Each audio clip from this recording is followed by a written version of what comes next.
matakot, kabahan sa mga kwentong nakakagimbal sa Kaistorya YouTube channel with daily post at 7 p.m. Dito sa Papa Dudut Stories, ikaw ay hindi nag-iisa.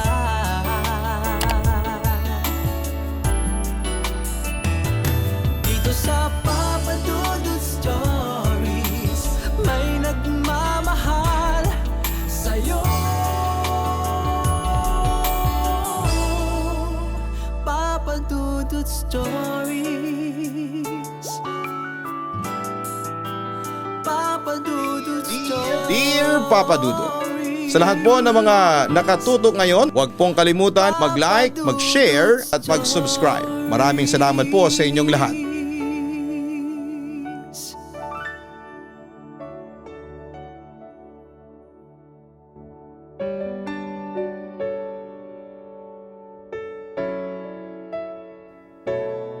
Marami sa atin ang takot na umibig sa kadahilan ng minsan ang nasaktan. Ngunit ibahin ninyo ang ating letter sender ngayong araw. Halina't inaanyayahan ko kayong pakinggan ang nilalaman ng kanyang pinadalang liham. Dear Papa Dudut, magandang araw po sa inyo maging sa inyong mga tagapakinig na madalas na tumututok at sumusubaybay sa inyong programa. Itago niyo na lamang po ako sa pangalang Cass. Sa ngayon ay 29 na taong gulang na po ako at nananatiling single. Hindi naman po ako single dahil sa takot akong magmahal, kundi single dahil sa takot ako sa kung ano ang maaaring mangyari kung sakaling magkaroon man akong muli ng manliligaw. Siguro ang ilan sa inyo ay napapaisip o naku-curious na sa kung ano ba ang ibig kong sabihin. Hayaan niyo pong simulan ko ang aking kwento ng kababalaghan. Oo nga po pala Papa Dudut, please bear with me dahil hindi ako ganong kagaling magkwento. Gayunman, sana po ay maintindihan ninyo ang aking isasalaysay. Laki ako sa probinsya na nanggaling sa isang simpleng pamilya. Hindi kami ganong kahirap pero hindi rin masasabing mayaman. Sakto lang para mairaos ang pang-araw-araw naming pamumuhay. Si nanay ay isang public school teacher at si tatay naman ay isang technician. Nagtatrabaho siya sa munisipyo ng aming lungsod. Bunso po ako sa magkakapatid at kambal naman ang aking mga kuya na tawagin na lang natin sa pangalang Kuya Mike at Kuya Mikael. Matanda sila sa akin ng 5 taon.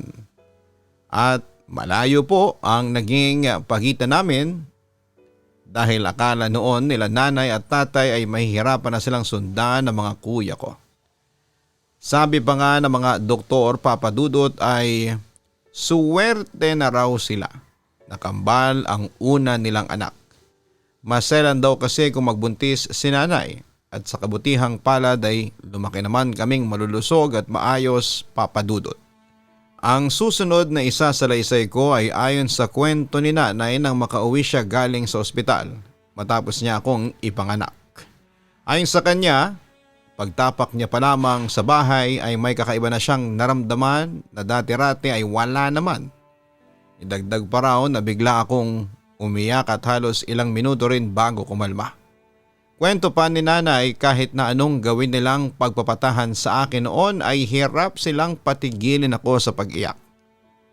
At may mga pagkakataon din daw na minsan ay may nakikita si nanay na figura ng isang nilalang na mas malaki ang karaniwang taas kumpara sa normal na tao. Maging si tatay ay bumibigat din daw ang pakiramdam at bigla na lamang pinapanayuan ng balahibo sa hindi malamang kadahilanan. At may mga pagkakataon pa raw na kung minsan ay parang biglang lumulubog ang isang parte ng kama kung saan ako banda nakahiga, na para bang may kung ano na umupo o humiga sa tabi ko. Pagkatapos daw noon ay bigla na lamang akong papalahaw ng pag-iyak. Isa pa sa mga naikwento ni nanay sa akin na talaga raw nagbigay ng kilabot sa kanya at inaakala niyang sa palabas lang nangyayari. Ay nung ako'y 1 taon habang nasa crib, nagtitimpla daw siya noon ng gatas ko dahil panay ang aking pag-iyak. Pagkatapos noon ay bumalik siya sa kwarto at ganoon na lamang daw ang kanyang takot. Nang mula sa likod ng kurtinang puti ay nakita niyang muli ang figura ng nilalang na may hindi pang karaniwang taas. Nakatayo daw ito ng diretsyo habang tila nakatitig sa aking direksyon. At dahil nga sa takot ay nabitawan daw ni nanay ang bote ng aking gatas at saka napasigaw. Dali-dali niya raw akong kinuha mula sa crib at saka lumabas ng aming kwarto. Sakto namang wala noon si tatay dahil nasa trabaho at nasa eskwelahan naman ang aking 2 kapatid, Papa Dudut. Pag-uwi raw kinagabihan ni tatay ay agad na ikinuwento ni nanay ang kanyang naengkwentrong kababalaghan. Kaya't nang sumapit ng linggo, pagkatapos magsimba ay inanyayahan daw nila ang pare sa aming kapilya para mabasbasan ang aming bahay. Nang sa gayon ay mapaalis daw ang mga masasamang nilalang na posibleng naninirahan sa amin. Papadudot pagkatapos noon ay gumaan naman daw ang atmosfera ng aming bahay at hindi na muling nagparamdam ang kahit na anong kababalaghan kina nanay at tatay. Ngunit nang tumungtong na ako ng 11 taon ay muling nanumbalik ang kababalaghang matagal nilang ibinaon sa limot. At sa pagkakataong ito ay natatandaan ko na ang mga pangyayari. Dahil nasa edad na ako na may muwang, aware na rin po ako sa mga nangyayari sa aking paligid. Isang umaga, nagising ako ay nakakita ako ng isang kumpol ng mga tuyong bulaklak sa aking kama na labis kong ipinagtaka kung saan nanggaling. Nang una ay iniisip kong baka pinagtripan lamang ako ng mga kuya ko. Palabiro kasi ang mga yon, kaya naman nang sumapit ang tanghalian ay naikwento ko sa kanila ang tungkol doon at tumangging hindi raw sila ang may kagagawa noon.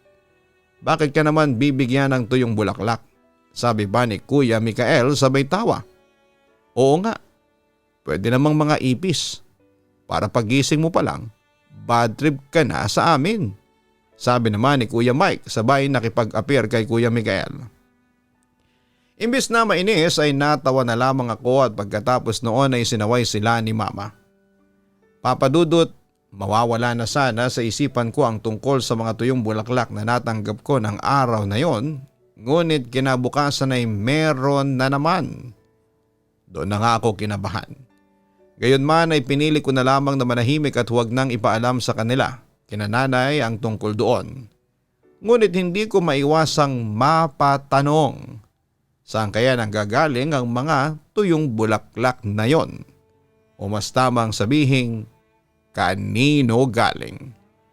May ilang linggo rin ang tinagal noon bago natigil na sobrang kinagaan ang pakiramdam ko. Pagtungtong ko ng 4th year high school ay may nakilala akong lalaki. Itago na lang natin siya sa pangalang June. Mabait si June sa ilang lalaking nagparamdam sa akin na gustong manligaw. Tanging siya lang ang in-entertain ko. Nakaramdam kasi ako ng autentisidad at senseridad sa kanya, Papadudot. Nagsimula ang lahat ng minsang maging magkagrupo kami sa isang project namin sa Filipino, kung saan ay kinakailangan naming mag-shoot ng isang video na may kinalaman sa isa sa mga pinakamahalagang pangyayaring naganap sa librong pinag-aaralan namin. Dahil hindi na rin lingid sa kalaman ng aking mga kaklase ang umuugong na usapang meron nga siyang gusto sa akin. Ako ang ginawa nilang bid ng babae at siya naman ang aking magiging leading man. Katulad ng typical na mga high schoolers, hindi mawawala ang kantsawan at asaran. Lalo na't sa tuwing mahuhuli nilang sumusulyap ng tingin sa akin si June. Sagutin mo na kasi tong kaibigan ko, Kas. Tingnan mo. Nakaw na sulyap lang tuloy ang kayang gawin. Pangasar na sabi ni Dan sabay tawa. Sa hiya ay napakamot na lamang si June sa kanyang ulo at ako naman ay napangiti na lamang sa bayhawi ng aking buhok sa likod ng tenga. Ewan ko ba dito sa kaibigan ko? Ang dami nang nagparamdam na manliligaw. Pero ni isa, wala man lang siyang i-entertain. Segunda pa ng best friend kong si Krista. O baka ito na talaga ang time para ligawan mo siya, June. Malay mo ikaw palang hinihintay ni Cass. Wika pa ni Dan. Dahil sa hiya ay namula ang aking mga pisngi at hindi na nakapagsalita pa. Ganon din si June. Ilang saglit pa matapos ang asara naming yon ay biglang umihip ng malakas ang hangin at naramdaman ko ng tila isang malamig na yakap mula sa aking likuran. Kahit na alam kong walang tao roon ay napalingon akong nagtataka kung ano yon. Hindi ko alam ngunit bigla na lamang akong pinayuan ng balahibo. Dahilan para himasin ko ang aking magkabilang braso. Hanip na hangin yun ah. Ang lakas, parang kakaiba. Dumaan lang saglit tapos wala na kaagad. Sad ang classmate at nagsisilbing director namin sa pagsushoot ng video na si Nash. Kaya nga hindi kaya minumulto na tayo dito. Sabi naman ng isa pa naming kagrupo na si Macy. Huwag kang magbiro ng ganyan, Macy. Alam mo namang matatakotin tong best friend kong si Dan eh. Tingnan mo, kinakagat na ang mga kuko niya sa daliri niya. Pangasar ni June kay Dan na sinugundahan naman ang tawa ng aming mga kagrupo. O siya, tama na yan. Okay naman na yung na-record nating video sa ngayon. Tara na at pack up na tayo. Sa susunod na lang ulit kung may kailangan pang gawin. Saka ulit tayo mag-shoot. Wika ni Luis na nagsisilbing leader namin sa project na yon. Maya-maya pa ay napansin yata ni June na natahimik ako sapagkat iniisip ko pa rin ang malamig na hanging tila yumayakap sa akin kaya't nilapitan niya ako at kinumusta. Okay ka lang? Tanong nito. Tumango naman ako bilang tugon. Hindi ko alam ngunit para bang iba ang nararamdaman kong kaba ng mga oras na yon, Papa Dudut. Kaba na may halong takot at kilabot. Nagdaan ang marami pang araw at marami mga bagay na nangyayari ang nagdudulot sa akin ng pagkatakot at kaba. Hindi ko man masyadong pinagtuunan yon ng pansin ay tila binabagabag ang isipan ko ng mga nangyayari sa akin. Idagdag pa ang iniisip ko na gawaing may kinalaman sa pag-aaral. Gayunman paminsan-minsan ay nagbabago ito. Kaya naaalala ko ang unti-unting pag-usbong ng damdamin ko para kay June. Hanggang sa dumating ang isang araw, Valentine's Day noon. Galing kami ng kantin ni Krista para bumili ng makakain at nang makabalik sa classroom ay nagulat ako. Pagbukas ko kasi ng aking bag ay nakita ko ang isang pirasong bulaklak na may kalakip na sulat at isang chocolate bar. Napansin kong nakita ni Krista yon at pasimple siyang kinilig. Buti na lang ay mapagtataguan ng sekreto itong kaibigan ko. Alam niya kasing ako yung tipo ng tao na hindi pala share, lalo na pagdating sa mga crush o usaping pag-ibig. Masaya man si Krista sa natanggap ko ay kabaligtaran naman ang nararamdaman ko, Papa Dudut. Iba kasi ang trauma na ibinigay sa akin ng bulaklak, lalo na noong 11 taong gulang ako. Partikular na ang mga tuyong bulaklak na hindi ko alam kung saan at kanino nang galing. Bakit parang hindi ka naman masaya? Tanong sa akin ni Krista. Buksan mo na yung sulat. Tignan natin kung kanino nang galing. Feeling ko kay June yan Sabi nito ng kinikilig. Tinignan ko si Krista ng saglit, Papa Dudut. Pagkatapos ay tinuong kong muli ang aking atensyon sa bulaklak. Chocolate at isang sulat sa loob ng aking bag. Iginala ko ng tingin ang paligid para tingnan kung may nakatingin ba sa amin.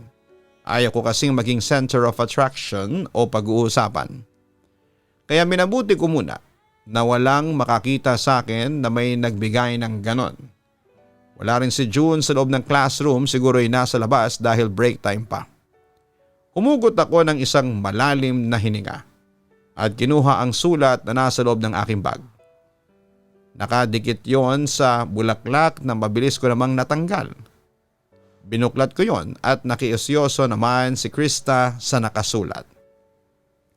Happy Valentine's Day, Cass. Sana nagustuhan mo ang chocolate at isang pirasong rose na ito. Pasensya ka na, yan lang ang kinaya ko. Sana payagan mo na ako manligaw sa iyo. J.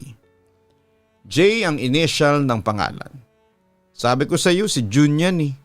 Mahina pang sabi ni Krista na kinikilig pa rin. Ang haba talaga ng buhok mo, bes. Malakas ang amat sa iyo ni June.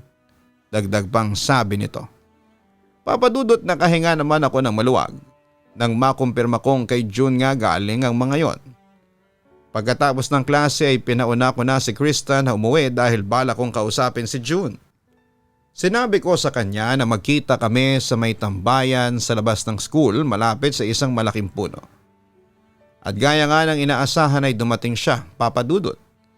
Nang makita niya ako ay kumaway siya na ginantihan ko naman ng ngiti. Ano palang dahilan? Bakit gusto mo akong makausap? Tanong niya nang makaupo sa tabi ko. Hindi ako sumagot at ipinakita ko sa kanya ang letter na nilagay niya sa loob ng bag ko kanina. Napansin kong nahiya siya at namula sa kanya ay makikitang pulang-pula na nga ang kanyang pisngi. Natawa ako ng dahil doon. Ikaw bang naglagay nito sa loob ng bag ko? Tanong ko. Kahit na may ideya ako na sa kanya talaga nang galing yon dahil sa initial na nakasulat sa letter. Oo, maikli at medyo nauutal niyang sagot. Pasensya ka na kung pinutol ko ang sasabihin niya nang bigla akong magsalita.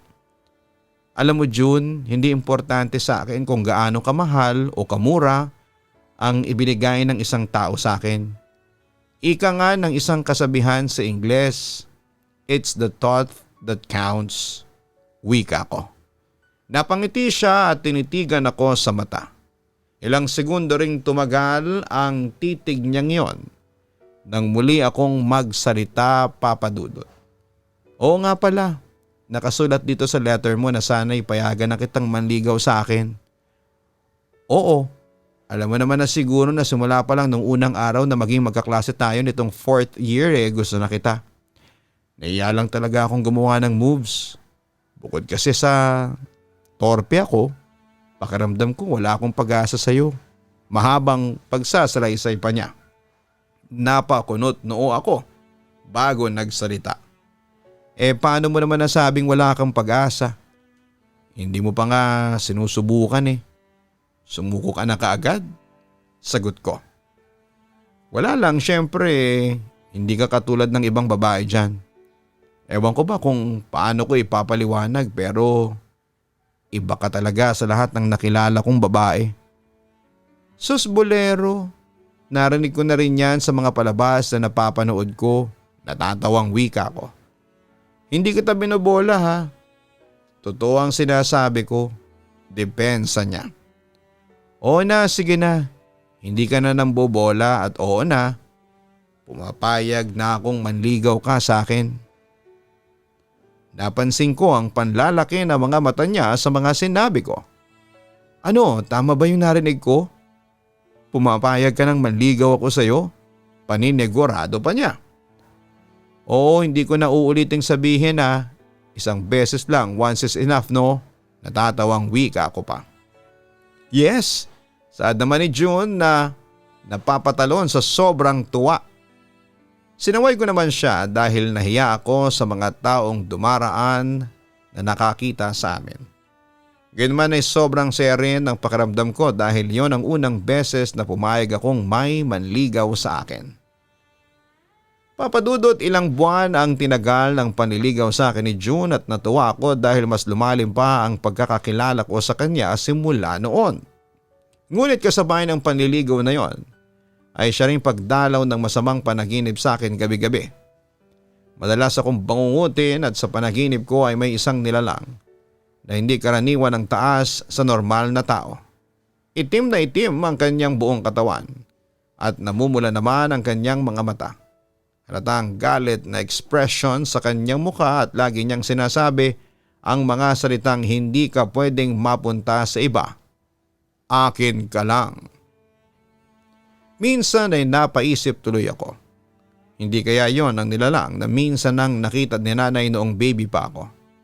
Ang isa pang weird na pangyayari, Papa Dudut, ay nang minsang nag-share sa akin si June tungkol sa nakakatakot niyang panaginip. Ayon pa sa kanya, simula ng araw na pumayag akong manligaw siya, ay doon din nagsimulang managinip siya ng masama. Ngunit mas nabahala ako nang maikwento niya ang tungkol sa itim na nilalang na kagaya ng nakikita ko sa aking panaginip. Dahil doon ay napagpasyahan naming magsimba. Sabay naming ipinagdasal na sana'y lubayan kami ng kung anumang kababalaghan ang nangyayari sa amin. At ganon din, ipinagdasal namin na ilayo kami ng Panginoon sa posibleng kapahamakan. Pagkatapos noon ay naging magaan naman ang aming pakiramdam at patuloy kaming umaasa na magiging mas masaya pa kami sa mga susunod na araw. Papa Dudut, dumating ang araw na ipinakilala ko si June kina nanay at tatay. Nakakatuwa at sang-ayon naman sila sa panliligaw nito sa akin. Isa lang ang naging kondisyon nila. Tapusin muna namin ang aming pag-aaral bago gawin ang mga bagay na pwede naming pagsisihan sa huli. Ayon pa sa kanila. Lahat naman ng bagay ay may tamang panahon at makapaghihintay. Kung kami daw talaga ang tinakda ng tadhana, para sa isa't isa ay kami raw talaga at walang makapipigil sa bagay na yon. Sa mga nagdaang araw ay mas nanaig ang kasiyahang nararamdaman namin ni June sa piling ng isa't isa. Alam na rin ng mga kanya-kanya naming kaibigan at kaklase ang tungkol sa panliligaw niya. Masyado na rin kasing halata dahil madalas na kaming magkasama sa eskwelahan.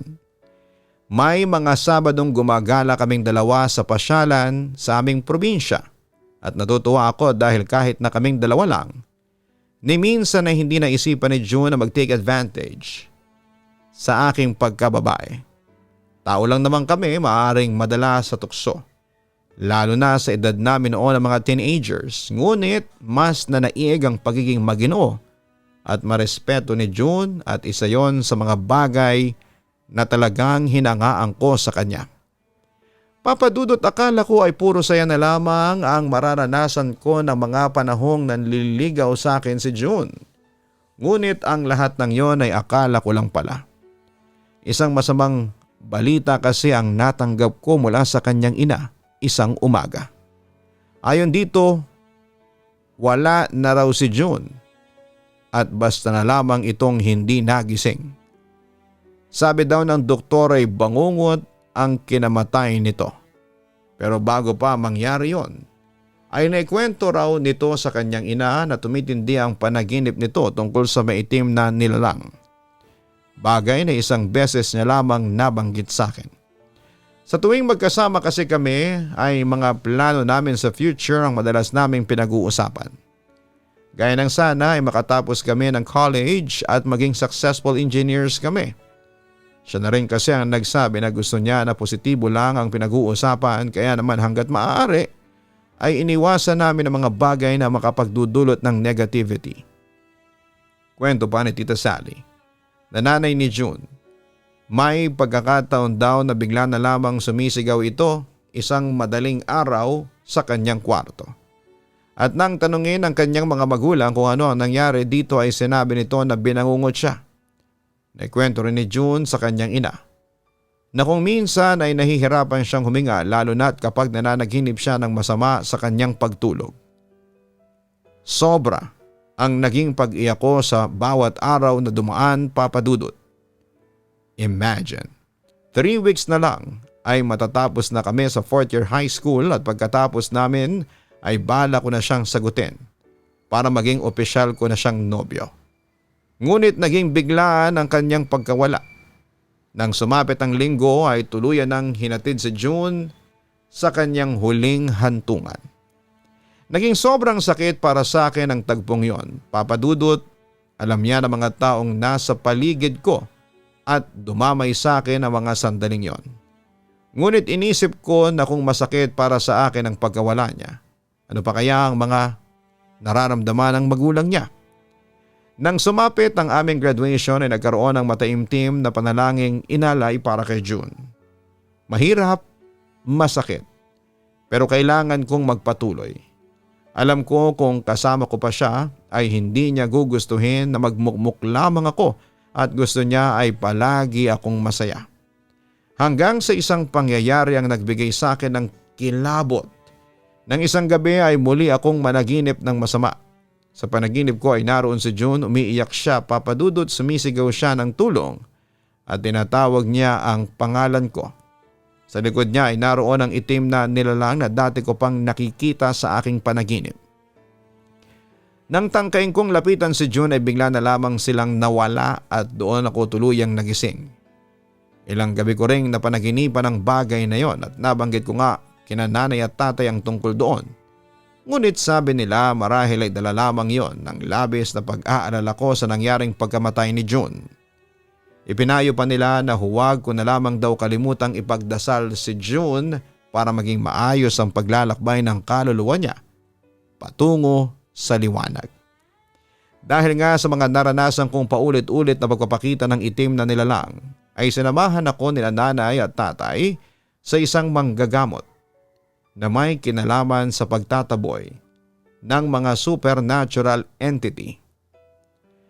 Noong naroon na kami ay taimtim lang siyang nagdasal at pinayuhan ako na magdasal din palagi para lubayan ako ng mga di umano'y nilalang na hindi nakikita sa mga nagdaang araw. Nagpapasalamat ako dahil matapos akong dalhin sa manggagamot na yon kahit papaano ay nawala ng mga kababalaghang nararanasan ko sa itim na nilalang.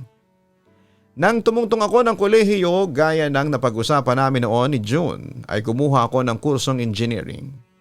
Kung nabubuhay siya ay tiyak akong ganon din ang kukuhanin niya at natitiyak ko ring magkaklase kami. Parehas kasi naming gusto yon. Lumuwas din ako ng Maynila dahil narito ang napili kong eskwelahan at para na rin kahit papaano ay unti-unti ako makamove on sa masakit na pangyayari. Nung una ay ayaw nila nanay at tatay dahil nga sa bunso ako at babae pa. Pero katagalan ay napapayag ko rin po sila. Sinabi ko pang pag-iigihan ko at pagbubutihan ng aking pag-aaral. Titiyakin kong hindi mapupunta sa wala ang sakripisyo at paghihirap nila para sa akin. Papadudot habang dumadaan ang araw ay kinakaya ko ang mga nangyayari at kahit papaano ay nakakakilala ako ng mga bagong kaibigan sa eskwelahan. Isa sa mga yon ang irregular student na si Nate. Mabait siya, papadudot, may tsura at kung minsan ay nakikita ko sa kanya ang personality ni June. Maginoo rin siya at marespetong tao.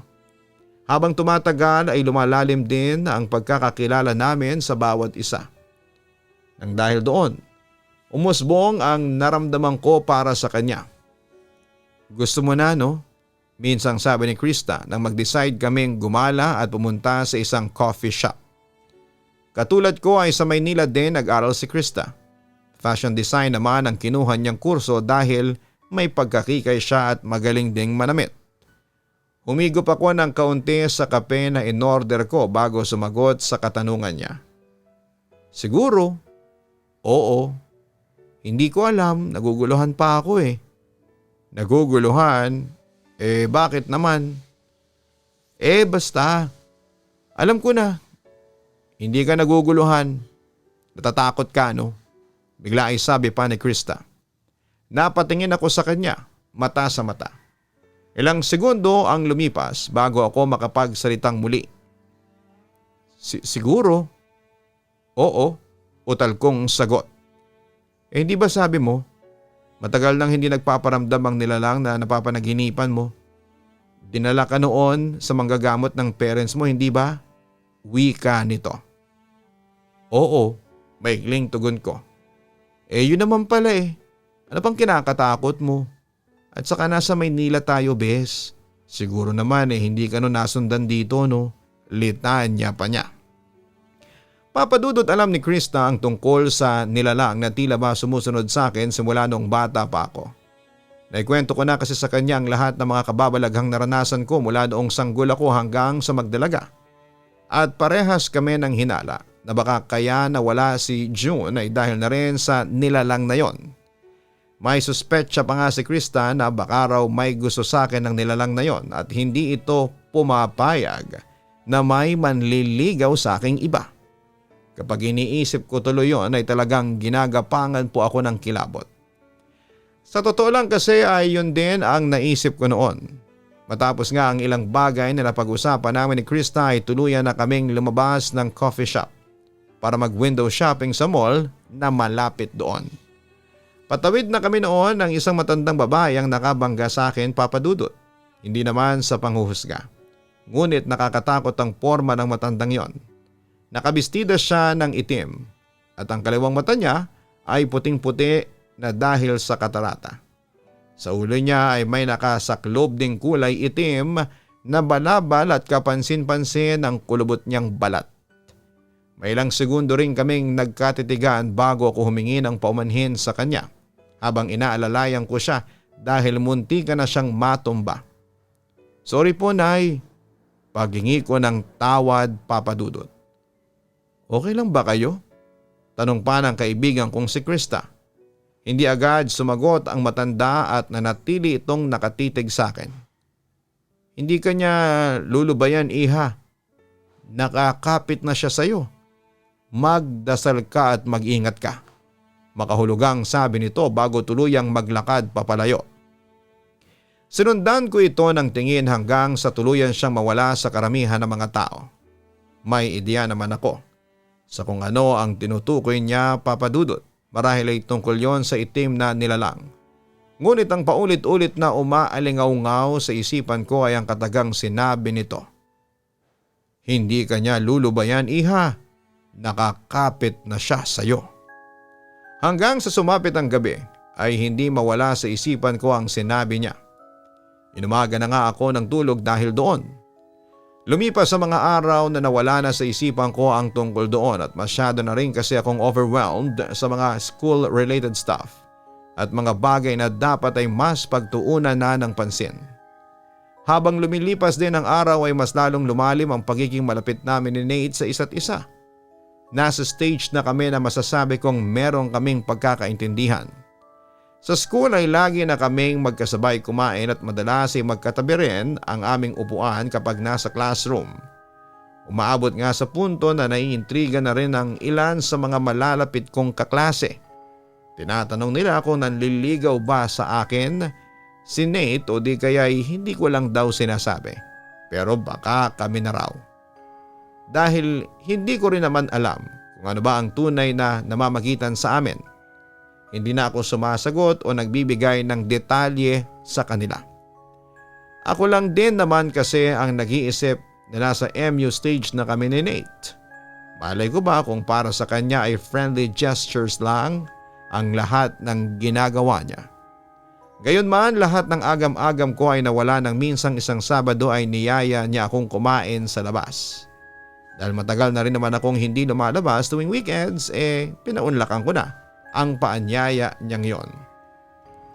Salamat at pumayag ka na lumabas tayo ngayong gabi, sabi nito sa akin. Wala yun, ikaw pa malakas ka sa akin, tugon ko.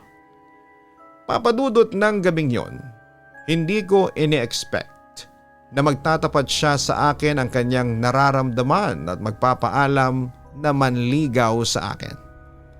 Natatakot man ay pinayagan ko ang kanyang panliligaw sa akin at naisip ko na matagal na rin kasi wala nang huli akong magmahal. 2 buwan mula nang manligaw sa akin si Nate ay nag-decide akong sagutin siya. Ngunit ng araw na yon ay hindi siya pumasok sa eskwelahan. Noong una ay hindi naman ako nagtaka dahil natural lang naman ang umabsent. Pero nagdaan ang mga araw na sunod-sunod ang pagliban niya at hindi pagre-reply sa chat ko. Bagay na hindi naman niya ginagawa noon. Doon na ako nagtaka at sobrang kinabahan, Papa Dudut. Katulad ng dati dahil sa labis na pag-iisip ay hindi ko magawang makatulog kaagad. Sobra akong binabagabag sa kung ano nga ba ang nangyari kay Nate. Sa kakaisip ay hindi ko na malayang dinalaw na pala ako ng antok. Nagising na lamang ako bandang 2:30 nang makarinig ako ng sunod-sunod na pagkatok sa apartment na inuupahan ko. Nagdadalawang isip pa ako kung pagbubuksan ko yon dahil nakapagtataka na sa ganong oras ay may nakaisip pang mang-istorbo. Bago ko buksan ang pinto ay sinilip ko muna kung sino ang tao sa labas mula sa tinted na bintana. Ngunit nang hindi ko maaninag ay nag-decide na akong buksan yon. Ngunit para makasigurado sa aking kaligtasan ay kumuha ako ng isang matalas na kutsilyo sa kusina at saka ko tinago yon sa aking likuran habang hawak ng aking kaliwang kamay. Huminga ako ng malalim bago pihitin ang doorknob. Akmang iaamba ko na ang hawak kong kutsilyo ngunit ganoon na lamang ang gulat ko nang makita kung sino ang bumungad sa akin. Si Nate yon, Papa Dudut. Nate? Bulalas ko at saka binitawan ng kutsilyo sabay yakap ng mahigpit sa kanya. Napaiyak ako ng sobra, Papa Dudut. Matapos ko siyang yakapin ay hinawakan ko siya sa kanyang magkabilang pisngi. Sunod-sunod ko siyang tinanong ng mga bagay na ilang araw na akong binabagabag. Saan ka ba galing? Ano bang nangyari sa iyo? Bakit ang tagal mong hindi pumasok? Bakit hindi ka man lang nag-reply sa mga chat ko? Kumusta ka na? Alam mo bang sobra akong nag-alala sa iyo? Sunod-sunod na sabi ko. Ngunit wala ni isang sinagot si Nate sa mga katanungan kong yon. Nate, ano bang nangyayari sa iyo? Hindi ko na natuloy ang sasabihin ko, Papa Dudut. Nang mapansin kong bigla na lamang nag-ibang mukha ni Nate. Tila siya ay naaagnas na at ang kanyang balat sa mukha ay unti-unting natutuklap. Napaurong ako at napapitlag. Dahil sa takot ay napasigaw ako ng malakas. Mas lalo pa akong nang hilakbot nang bigla ay makita ko naman ang itim na nilalang na may mapupulang mata. Nakatingin siya sa akin habang nasa likod ni Nate. Hawak-hawak ng kamay nito na may matutulis na kuko ang buong ulo ni Nate. At pagkatapos noon ay tuluyan na akong nawala ng malay dahil na rin sa kakapusan ng hininga. Nang magising ako ay napagtanto kong isang masamang panaginip lang pala yon. Masamang panaginip na minsan ko ring naranasan noong si John pa ang nanliligaw sa akin. Matapos noon ay hindi na ako muling nakatulog at paulit-ulit na dinadagungdong ng matinding kaba ang aking dibdib. Hinintay ko na lamang na tuluyang sumikat ang araw upang makapagalmusal at makagayak na papasok sa eskwelahan. Papadudot ng araw na yon ay nalaman ko ang tunay na nangyari kay Nate. Ipinalam ito sa akin ni Von na isa sa mga malalapit niyang kaibigan matapos siyang kontakin ang mga kapatid nito. Hindi naman siya nagdalawang isip at agad niya akong isinama sa ospital kung nasaan po ito. Noon din ay nalaman kong na comatose state si Nate. Nang magpakilala ako sa mga kapatid niya at nakakakwentuhan ko ang kanyang ate, nalaman ko na hindi na nagising si Nate mula sa pagkakatulog kaya't nagpasya silang dalhin ito sa ospital. Hindi nila kaagad pinaalam ito sa kahit na sino. Para hindi daw mag-cause ng panic lalo na sa mga magulang nilang parehas na nagtatrabaho sa ibang bansa. Bago raw yon ay lagi itong dumadaing na masakit ng ulo lalo na kapag bagong gising. At sa kwento pa ng kanyang ate, madalas daw nagsasabi sa kanya si Nate na binabangungot ito at ang pinakahuli ay ang pinaka nakakatakot nitong bangungot bago pa ito tuluyang makoma. Hindi ko alam kung may kinalaman ba ang bangungot na yon sa pagkakakomatose ni Nate, Papa Dudut.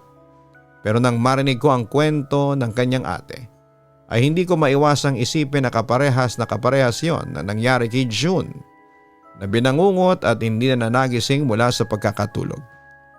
Hindi na masyadong dinetalye ng kanyang ate kung ano ang napanaginipan nito sa tuwing binabangungot at hindi na rin ako nag-abalang magtanong dahil ayaw ko nang magdagdag pa ng isipin sa kanila.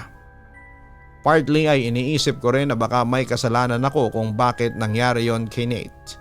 Alam ko naman na posible itong mangyari dahil hindi yon ang unang beses pero nagpaligaw pa rin ako. Pero sabi ko sa sarili ko anong magagawa ko, tao lamang ako at nagmamahal. Sa mga nagdaang araw ay patuloy kong dinadalaw si Nate sa ospital. Madalas ay kinakausap ko siya at hinahaplos ang kanyang kamay.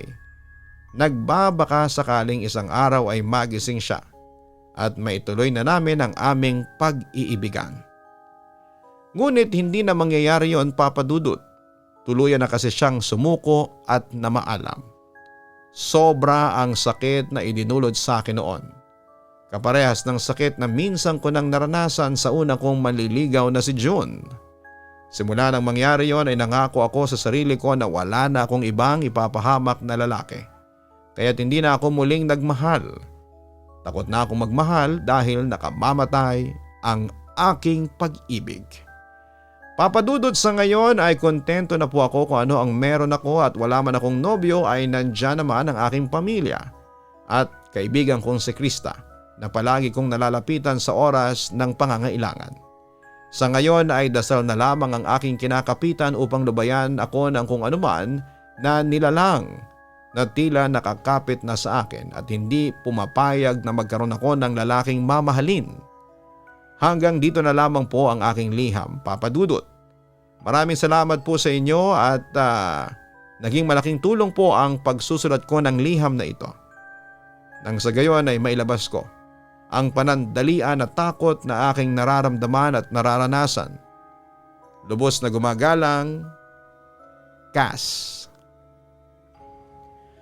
Para sa ating letter sender na si Cass ay pinapayo kong huwag kang bibitaw sa pagkapit sa Panginoon. Lagi nating tandaan na siya lamang ang makapag-aalis ng kung anuman ang kababalaghang ating nararanasan. Dahil lubos po siyang makapangyarihan, higit kanino man. Magtiwala ka lamang dahil palagi siyang nakikinig sa atin at handang tumulong sa ating mga pinagdadaanan. Nais ko ring magpasalamat sa iyong pagtitiwala dahil sa pagsulat mo sa aming programa. Muli, ako ang inyong si Papa Dudut. Maraming salamat, magandang araw, magandang hapon, magandang gabi. Maraming salamat po sa mga nagsusubscribe sa ating channel. Sana po ay ma-share po ninyo ang video na ito. Samantala, ang kwentong ito ay binigyang kulay ni Jimmy L. Maraming salamat po.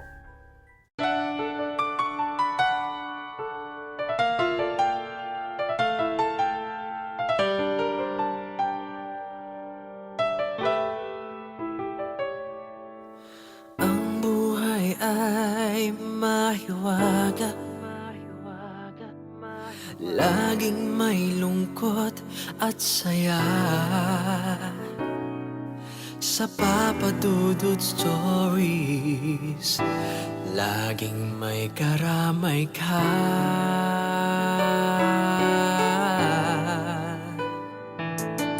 Mga problemang kaibigan, dito ay pakikinggan ka. Sa Papa Dudut Stories, kami ay iyong kasama. Dito sa Papa Dudut Stories, ikaw ay hindi nag-iisa.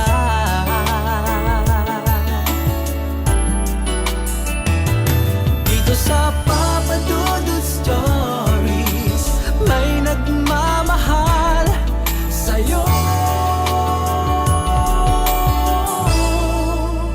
Papa Dudut Stories, Papa Dudut Stories,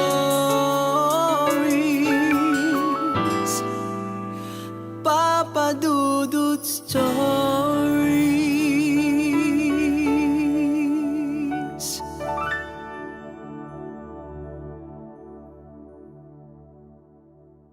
Makipagkulitan. So ayun po guys, nagkakagulo na po tayo ngayon dito. Nakikita po natin si Gian. Hi everyone! So ayun na po, may mga bisita po kami. Andito po ngayon. Makipagtawanan.